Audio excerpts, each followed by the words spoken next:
देखो देखो देखो, बच्चे डर गए, बच्चे डर गए। नहीं भाई, इसको देख के डरना नहीं है। फटाफट से आज हम करने वाले हैं वन शॉट में अपना लाइट जो चैप्टर है इसको समराइज। तो आइए शुरू करते हैं। भाई लाइट जो है, लाइट के बारे में अगर हम बात करें कि लाइट है क्या, तो लाइट एक एनर्जी है। लाइट क्या है बच्चे? Light is a form of energy. अब लाइट एक फॉर्म ऑफ एनर्जी है जिसकी वजह से हमें चीजें दिखती हैं। जो भी चीजें हमारे आसपास विजिबल है, मेरे को ये कैमरा दिख रहा है, मुझे यहाँ पे फ्लोर दिख रहा है, कारपेट दिख रहा है, ड्रॉर दिख रहा है, बॉटल दिख रही है, बैग दिख रहा है, जो भी सारी चीजें मुझे यहाँ पे दिख रही है, it is because of light. Light बंद कर दूंगी, मैं अंधे से हो जाऊंगी, बेटा मुझे कुछ दिखेगा नहीं। ठीक है, तो बेसिकली लाइट क्या है? लाइट एक एनर्जी है जो हमें चीजों को देखने के लिए हेल्प करती है। खत्म। चलो आ जाओ। अब चीजें जो होती हैं ल्यूमिनस होती हैं, नॉन ल्यूमिनस होती हैं। ल्यूमिनस का मतलब क्या है? जो खुद से लाइट दे रही है। ठीक है, जिनकी खुद की लाइट है। और नॉन ल्यूमिनस क्या होती है? जिनकी खुद की लाइट नहीं होती है। अब होता क्या है बच्चे, जो ल्यूमिनस होती हैं ये तो खुद से लाइट दे रही हैं, इसीलिए हमें दिखती है। और जो नॉन ल्यूमिनस होती है वो कैसे दिखती है? नॉन ल्यूमिनस जो होती है ये लाइट को रिफ्लेक्ट कर देती है, यानी कि लाइट यहाँ से आती है, इससे बाउंस होती है, ऐसे हिट करती है, बाउंस होकर जाती है और फिर हमारे आंखों को दिख जाती है। ठीक है, तो ल्यूमिनस जो भी चीजें हैं इनकी खुद की लाइट है, नॉन ल्यूमिनस जो है इसकी खुद की लाइट नहीं है, जिसकी वजह से ये जो नॉन ल्यूमिनस वाली है भैया, ये हमें लाइट को रिफ्लेक्ट करके फिर दिखती है। आइए अब बात करते हैं। ल्यूमिनस जो होते हैं दो टाइप की चीजें होती है भैया, नेचुरल होते हैं और आर्टिफिशियल होते हैं। अब जो भी नेचुरल ल्यूमिनस ऑब्जेक्ट्स हैं, जैसे कि भाई यहाँ पे आप सन को देख लो, सन है, स्टार है, फायरफ्लाई है, ये सब क्या है? ये सब हमारे नेचुरल हैं। और आर्टिफिशियल कौन कौन से हो गए? बल्ब हो गया, कैंडल हो गए, आर्टिफिशियल एलईडी हो गया, ट्रेडिशनल बल्ब ले ली, ये सब क्या है? आर्टिफिशियल है। आर्टिफिशियल यानी कि मैन मेड, इंसान ने बनाया है लाइट देने के लिए। और नेचुरल क्या है? जो नेचर में ऑलरेडी बना बनाया आया है, इंसान ने नहीं बनाया है। ठीक है, तो ये तो हमारे ल्यूमिनस एंड नॉन ल्यूमिनस चीजों की बात। नॉन ल्यूमिनस में आ जाता है बुक हो गया, पेड़ हो गया, है ना, ये सारी चीजें जो होती है। इवन आपका मून जो होता है वो नॉन ल्यूमिनस होता है, उसकी खुद की रोशनी नहीं है। चांद की रोशनी, चांद की चांदनी कुछ नहीं होता है भाई। वो सन जो है, सन की जो लाइट होती है, सॉरी यहाँ पे नहीं, यहाँ पे, हाँ, ये जो सन है, सन की जो लाइट होती है, सन की लाइट को रिफ्लेक्ट कर देता है और उसी की वजह से हमें वो दिखता है। अब यहाँ पे तो ये बात होगी कि रिफ्लेक्ट कर रहा है, रिफ्लेक्ट कर रहा है, रिफ्लेक्ट कर रहा है। ठीक, एक और चीज अब हमें बात करनी है लॉज ऑफ रिफ्लेक्शन की। रिफ्लेक्शन क्या होता है? रिफ्लेक्शन इज बेसिकली एक सरफेस है, सरफेस पे जैसे ही लाइट आ रही है इस पे स्ट्राइक करती है, इसको हिट करती है और यहां से बाउंस होके जब जाती है, तो this bouncing off light is called reflection. ठीक है, अब ये जो लॉज ऑफ रिफ्लेक्शन होते हैं क्या क्या है भाई? लॉज ऑफ रिफ्लेक्शन में आपके दो लॉज ऑफ रिफ्लेक्शन आ जाते हैं। अब यहाँ पे आपको एक यहाँ पे स्ट्रक्चर दिख रहा है, इसको थोड़ा सा समझते हैं बच्चे। I इक्वल्स टू आर, यानी कि एंगल ऑफ इंसिडेंस जो होता है यहाँ पे आपको जो दिख रहा है। ठीक है, एक मिनट भाई, यहाँ पे हमारे डीटीपी भैया ने थोड़ा सा एरो इधर उधर कर दिया है, ये एरो हम ऐसे ले आते हैं। ठीक है, यहाँ से जब लाइट आ रही है इस प्लेन पे, यहाँ पे फॉल होती है, जैसे ही इस पे फॉल होती है उसी जगह से हम क्या करेंगे, जैसे ये जो यहाँ पे लाइट रे आ रही है ना, इसे हम बोलेंगे इंसिडेंट रे। ठीक है, इसे हम क्या बोलते हैं बच्चे? इसको हम बोलते हैं इंसिडेंट रे। IR लिख दूं? चलो ठीक, इंसिडेंट रे बोलते हैं। अब ये जो इंसिडेंट रे आ रही है, ये जहां पे भी जाके हिट करेगी प्लेन के ऊपर, इस प्लेन के ऊपर जहां पे भी इसने हिट किया, मैंने इसको बोल दिया चलो P, यानी कि पॉइंट ऑफ इंसिडेंस। और इस पॉइंट ऑफ इंसिडेंस से हम एक इमेजिनरी लाइन बनाते हैं जो कि एक्चुअल में एग्जिस्ट नहीं कर रही है, इमेजिनरी है, जिसे हम कहते हैं नॉर्मल।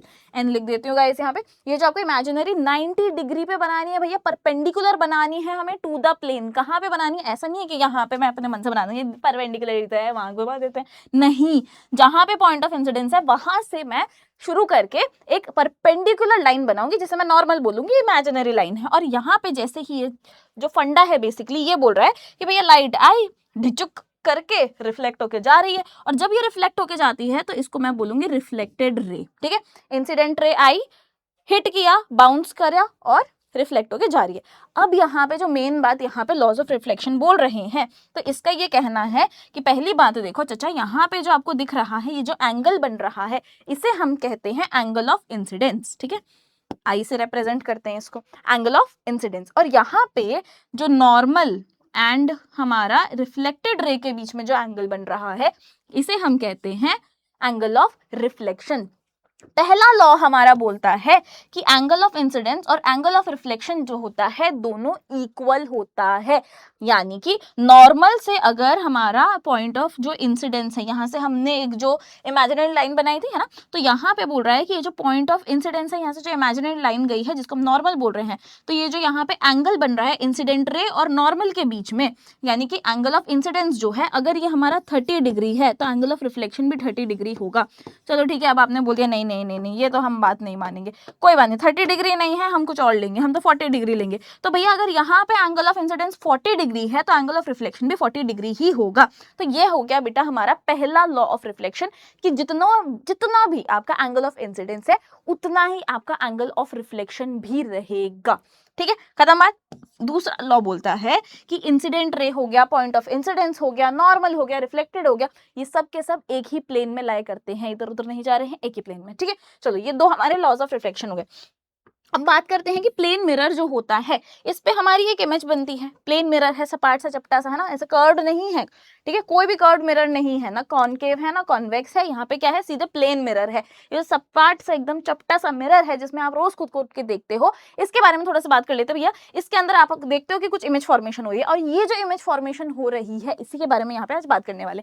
ये जो इमेज फॉर्म होती है बेटा, ये आपको किस तरीके से दिखती है थोड़ी सी देख लेते हैं भैया। वर्चुअल रहती है, रियल नहीं है बच्चे, वर्चुअल इमेज है। अपराइट यानी कि इरेक्ट रहती है, आपकी मुंडी जहाँ पे है वहां पे ही मुंडी दिखेगी, यहाँ पे आपकी मुंडी है तो यहाँ पे पैर नहीं दिखेंगे जो आप इमेज देख रहे हो उसमें। ठीक है, आपकी मुंडी जहाँ पे है वहीं पे रहेगी। सेम साइज है, जितनी आपकी हाइट है एग्जैक्ट उतनी ही हाइट का आपको जो इमेज है, इमेज जो बन रही है वो उतनी ही हाइट की होगी। ठीक है, जितना आपका साइज है। लैटरली इन्वर्टेड होती है, यानी कि जैसे एम्बुलेंस का बहुत बहुत फेमस एग्जाम्पल है बच्चे कि एम्बुलेंस जो है उसमें उल्टा लिखा जाता है, लैटरली इन्वर्टेड लिखा जाता है, ताकि सामने वाला जब देखता है उसको तो आगे यहाँ पे भैया एम्बुलेंस जो है वो क्या है भाई सीधा दिखता है, तो वो अब उसको जगह दे सकता है कि तुम चले जाओ भाई। ठीक है, किसी की जान बच जाती है, तो यहाँ पे उसको बोलते हैं लैटरली इन्वर्टेड इमेजेस। ठीक है, तो यहाँ पे क्या बोल रहे हैं लैटरली इन्वर्टेड इमेज मिलती है। दूसरा एक और कॉमन एग्जाम्पल है कि आपने राइट हैंड उठाया तो वहां पे आपको लेफ्ट दिखेगा, अगर आपने लेफ्ट उठाया तो इमेज जो फॉर्म होती है उसमें आपको राइट दिखेगा, तो इसको बोलते हैं लैटरल इन्वर्जन। इक्वल डिस्टेंस है, यानी कि यहाँ पे जो आपका मिरर है, ठीक है, मिरर से ऑब्जेक्ट का अगर जो डिस्टेंस है ये मान लो 30 मीटर है, तो ऑब्जेक्ट और मिरर के बीच में 30 मीटर है, तो भैया ऑब्जेक्ट जो है यहाँ पे बोल रहा है कि जितना यहाँ पे डिस्टेंस होगा ऑब्जेक्ट और मिरर का उतना ही हमारी इमेज का और यहाँ पे जो मिरर है उसका भी डिस्टेंस होगा, जो कि होगा 30 मीटर्स। ठीक है, तो यहाँ पे जितना हमारी इमेज और मिरर के बीच में डिफरेंस है उतना ही हमारा जो मिरर है और ऑब्जेक्ट है उसके बीच में डिफरेंस है। ठीक है, तो इक्वल डिस्टेंस होता है। तो यहाँ पे ये तो हो गए हमारे कैरेक्टरिस्टिक्स। चलो बात करते हैं लाइट में, भैया वही चीज चल रही है। टाइप्स ऑफ रिफ्लेक्शन, दो टाइप के रिफ्लेक्शन होते हैं बच्चे, अभी हमने रिफ्लेक्शन पढ़ा था, दो टाइप ऑफ रिफ्लेक्शन देख लेते हैं। Regular and diffuse. रेगुलर क्या होता है, जो भी हमारी पैरेलल यहाँ पे रेज आ रही हैं, ठीक है, ये रेज पैरेलल आ रही हैं, जैसे ये स्मूथ सरफेस पे हिट करती हैं तो वापस से पैरेलली रिफ्लेक्ट होती हैं। ये सारी क्या हो रही है आप देखोगे तो यहाँ पे पैरेलली रिफ्लेक्ट होके जा रही है, इसे हम कहते हैं रेगुलर रिफ्लेक्शन। लेकिन डिफ्यूज रिफ्लेक्शन क्या होता है, ये सारी आई तो पैरेलल थी, ठीक है, ये सब कैसे आई थी, पैरेलल आई थी, लेकिन यहाँ पे जो सरफेस था वो रफ था, जिसकी वजह से ये पैरेलल ना होके अलग अलग डिफरेंट डायरेक्शंस जो है उसमें चले गई। ठीक है, रिफ्लेक्ट होके अलग अलग डिफरेंट डायरेक्शन में स्प्रेड हो गई, तो इसे हम कहते हैं डिफ्यूज रिफ्लेक्शन। अब बात करते हैं डिस्पर्जन ऑफ लाइट की। डिस्पर्जन ऑफ लाइट सीधे बोलता है कि ये आपका प्रिज्म है, मान लो यहाँ से व्हाइट लाइट आती है तो ये इसको स्प्लिट कर देता है इनटू 7 कलर्स, जो कि आपके होते हैं विबग्योर वाले। ठीक है, यही फिनोमेनन आपको रेनबो में भी देखने के लिए मिलता है, प्रिज्म में देखने के लिए मिलता है। ये जो विबग्योर है दिस इज बेसिकली आपने बचपन में पढ़ा होगा, 7 कलर्स हैं ये, violet, indigo, blue, green, yellow, orange and red. ठीक है, ये वाले 7 कलर्स जो है उसमें स्प्लिट हो जाती है। फिर हम बात करते हैं मल्टीपल रिफ्लेक्शंस की। जो रिफ्लेक्शन है ये आपके एग्जाम में आ सकता है बच्चे, what is the application of multiple reflection. ये बेसिकली बता रहा है कि हेयर सैलून में आप जाते हो, आपने देखा कि एक बार रिफ्लेक्शन होता है, लेकिन हेयर सैलून में आपको अपना पीछे का बहुत ऐसे बाल वाला ऐसे देख सकते हो आप। ठीक है, कि कैसे दिख रहा है, कैसे देखोगे, सामने वाले मिरर में कैसे होता है, पहले आपकी मिरर जो है उसके अंदर प्लेन मिरर के अंदर आपकी इमेज बन रही है और फिर वो रिफ्लेक्ट होकर यहाँ आ रहा है, तो यहाँ पे डबल रिफ्लेक्शन हो गया या 3 या 4 बार रिफ्लेक्शन जो हो रहा है, तो हेयर सैलून में आप देख सकते हो मल्टीपल रिफ्लेक्शंस हो रहे हैं। सेम यही चीज भैया पेरिस्कोप में होती है। पेरिस्कोप में क्या होता है, एक 45 डिग्री का इस तरीके से आपका मिरर जो है प्लेस किया जाता है यहाँ। ठीक है, तो यहाँ पे आपने मिरर प्लेस कर दिया, यहाँ पे मिरर प्लेस कर दिया, यहाँ पे मिरर प्लेस कर दिया, जैसे ही लाइट आएगी इसको स्ट्राइक करेगी, रिफ्लेक्ट होगी, रिफ्लेक्ट होकर दूसरे इस पे मिरर पे जाएगी और फिर बाद में आपको आंखों से दिखेगी। तो एक जेड या जी शेप जो भी आप बोलते हो उस शेप का पेरिस्कोप रहता है। और पेरिस्कोप जैसे यहाँ पे मान लेते हैं यहाँ पे बना देते हैं गाइस। चलो, ये पेरिस्कोप है, यहाँ पे एक मिरर है, यहाँ पे एक मिरर है, तो यहाँ पे रिफ्लेक्शन एक बार हुआ, यहाँ पे दूसरी बार हुआ, तब यहाँ पे जो रिफ्लेक्शन हो रहा है मल्टीपल रिफ्लेक्शन है, तो ये आपका पेरिस्कोप है। पेरिस्कोप का यूज कहाँ होता है? पेरिस्कोप का यूज होता है बंकर्स में, सबमरीन्स में, इन सब जगहों पे, ठीक है, वॉर्स वगैरह में, या फिर कोई टॉल चीज है उसके बियॉन्ड आपको देखना है, आप नहीं देख पा रहे हो तो। कलाइडोस्कोप की बात करते हैं, कैलेडोस्कोप या कलाइडोस्कोप जो भी आप बोलते हो, ये बेसिकली मल्टीपल रिफ्लेक्शन को यूज करके बनाया जाता है। इससे बच्चे जो हैं बहुत ऐसे एंटरटेनमेंट के लिए यूज कर सकते हैं, टॉयज वॉयज की तरह यूज कर सकते हैं। और इतना ही नहीं, कैलाइडोस्कोप या कैलिडोस्कोप जो भी है, इससे भाई बहुत सारे इतने ब्यूटीफुल ब्यूटीफुल पैटर्न्स बनते हैं, और ये जो पैटर्न्स बनते हैं इससे आइडियाज लिए जाते हैं फॉर कैंपेन्स, मार्केटिंग, जो भी अट्रैक्टिव चीजें बनानी है, डोम्स वगैरह, आर्किटेक्चर, इन सब के लिए। लास्ट भैया इसी चैप्टर में है आपका ह्यूमन आई एंड विजन। ये जो ह्यूमन आई एंड विजन है, ये बोल क्या रहा है भैया? ह्यूमन आई के बारे में बात करते हैं कि पार्ट्स ऑफ आई कौन कौन सी है। कॉर्निया होता है बाहर, आपको जो ये ऐसे लेयर दिख रही है, दिस इज कॉर्निया। आइरिस रहता है, आइरिस सबका अलग अलग कलर का रहता है भैया, किसी की ब्लू आंखें हैं, किसी की ब्राउन आंखें, किसी की ब्लैक आंखें। प्यूपिल की बात करते हैं, प्यूपिल यहाँ पे आपको दिखेगा, ये ओपनिंग होती है जहां से लाइट अंदर जा रही है। लेंस है, लेंस क्या करता है? फोकस करता है लाइट को। रेटिना जो है, रेटिना पे इमेजेस फॉर्म हो रही हैं भैया, जो भी है लाइट जो है वो यहाँ पे आपकी रेटिना पे फोकस हो रही है, ठीक है। नर्व सेल्स जो हैं, जो कि कोन्स एंड रॉड्स हैं, नर्व सेल्स जो आपके रहते हैं काफी सेंसिटिव होते हैं।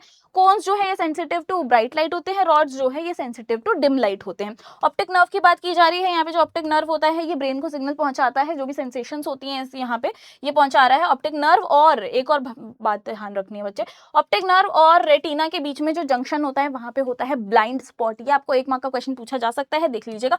सिलियरी मसल जो होती है वो हमारे लेंस को हेल्प करती है ताकि वो लाइट को अच्छे से प्रॉपर्ली फोकस कर पाए। आईलिड्स होती हैं हमारे आंखों को प्रोटेक्ट करने के लिए। रेटिनल इंप्रेशन की बात करते हैं, 1/16 हमारा रेटिनल इंप्रेशन रहता है, 1/16 ऑफ अ सेकेंड, ठीक है, ध्यान रखना। डिफेक्ट्स होते हैं कुछ आई के, मायोपिया, हाइपरमेट्रोपिया, प्रेसबायोपिया। मायोपिया आपको ज्यादातर पूछा जाता है, मायोपिया यानी कि दूर का नहीं दिखता है, हाइपरमेट्रोपिया यानी पास का नहीं दिखता, और प्रेसबायोपिया बेसिकली एक ऐसा कंडीशन है जिसमें जो भी लोग बूढ़े होते जाते हैं एज के साथ साथ आंखें कमजोर हो जाती है भाई, ठीक है।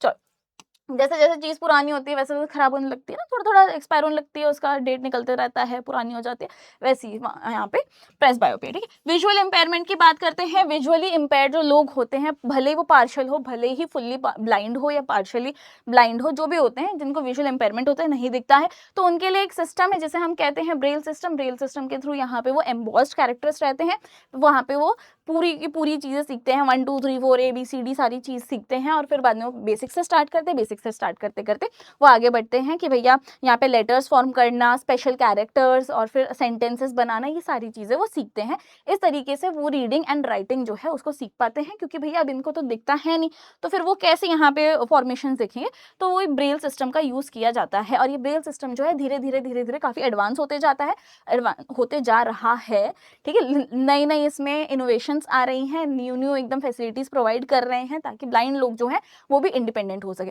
तो ये था हमारा पूरा का पूरा चैप्टर लाइट, और उसके बारे में एकदम क्रक्स या समरी जो थी। आई होप आपको समझ में आया होगा। मिलते हैं अपने अगले क्लास में, till then take care of yourself, bye bye.